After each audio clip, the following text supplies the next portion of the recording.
டேஸ்ட்லேயும் சரி பார்க்கவும் சரி ரொம்ப நல்லாயிருக்கும். இந்த மட்டன் சேமியா அப்படியே உதிரி உதிரியாக சாப்பிட்டுக்கிட்டே இருக்கணும் போல இருக்கும். இந்த மட்டன் சேமியா எப்படி பண்ணலான்னு பார்க்கலாமா? ஒரு 3/4 கிலோ அளவுக்கு நான் மட்டன் நல்லா கழுவி தண்ணியோடைய வச்சு எடுத்திருக்கேன். இதில் ஒரு 3 டேபிள் ஸ்பூன் அளவுக்கு வீட்டு மசாலா தூள் சேர்த்துக்கோங்க.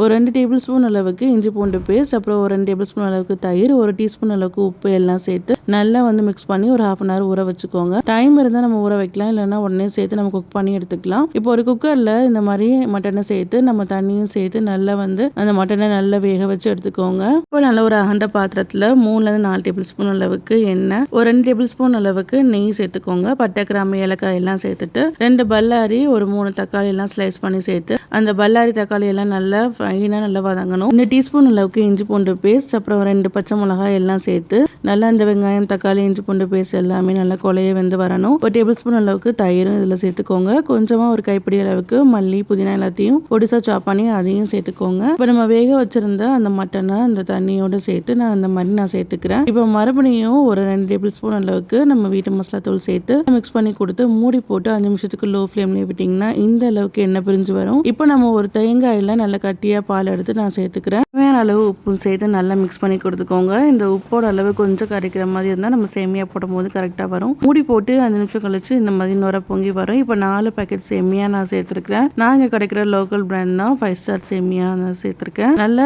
நம்ம இந்த மாதிரி மிக்ஸ் பண்ணி கொடுத்துக்கணும். அடியில் இருந்து அந்த சேமியா கொஞ்சம் உடையாத மாதிரி ஜென்டலாக மிக்ஸ் பண்ணி கொடுத்து மூடி போட்டு 5 நிமிஷம் லோ ஃப்ளேம்லேயே விடுங்க. இந்த அளவுக்கு குக் ஆகிருக்கும். மறுபடியும் ஒரு தடவை நல்லா மிக்ஸ் பண்ணி கொடுத்துக்கோங்க.